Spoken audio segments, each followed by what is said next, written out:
ICT বিষয়ে প্রশ্নে যদি বলা থাকে ইংরেজি ছোট হাতের এম অক্ষর সমতুল্য অ্যাস্কি কোড কত, তো ইংরেজি ছোট হাতের এম কততম সংখ্যা সেটা জানতে হবে, তাই না?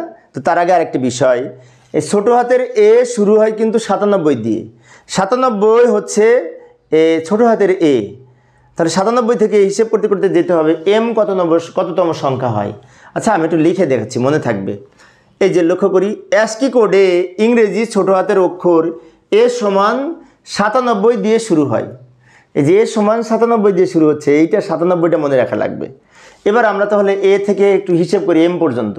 এ B C D E F G H I J K L M, তার মানে কি এইখানে এম হচ্ছে। তাহলে এবার আমরা সংখ্যা হিসাব করি, 97, 98, 99, 100, 1 2 3 4 5 6 7 8 9, মানে 109। 97 যদি এ হয় তাহলে তার সাথে হিসেব করতে করতে যে দেখি 109তম সংখ্যাটা হচ্ছে এম এর কোড। সেজন্য আমরা এখানে লিখব যে ইংরেজি এম অক্ষর সমতুল্য অ্যাস্কি কোড হলো দশমিক সংখ্যা 109। কিভাবে 109 পেলাম?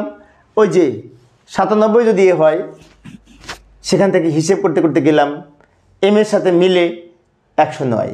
তো 109তম সংখ্যাটা হচ্ছে এম এর সমতুল্য অ্যাস্কি কোড। এখন এটা দশমিক সংখ্যা, কিন্তু এই 109-এর যেটা বাইনারি মান সেটা হচ্ছে প্রকৃত অ্যাস্কি কোড। সেজন্য 109-এর বাইনারি মানকে আমরা রূপান্তর করেছি বাইনারিতে। 109-এর সমতুল্য বাইনারি মান এই সংখ্যাটি। এটি আমরা ক্যালকুলেটরেও বের করতে পারি, বাইনারি 2 দিয়ে ভাগ করে করেও বের করতে পারি, বাইনারিতে বের করতে পারি। এবং এই যে বাইনারি সংখ্যা পেলাম, এটি হচ্ছে অ্যাস্কি কোড।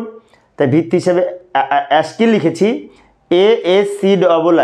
এর পূর্ণরূপ হচ্ছে American standard code for information interchange. অর্থাৎ এর সমান যদি ছোট হাতে 97 হয় তাহলে এম হবে 109। এটা মনে রাখার চেষ্টা করব। তো প্রিয় শিক্ষার্থী বন্ধুরা, এই অধ্যায়ের সৃজনশীল প্রশ্নের প্লেলিস্ট আমি ভিডিও ডেসক্রিপশনে দিয়ে রেখেছি, ওখান থেকে দেখে নিতে পারবে। ধন্যবাদ সবাইকে।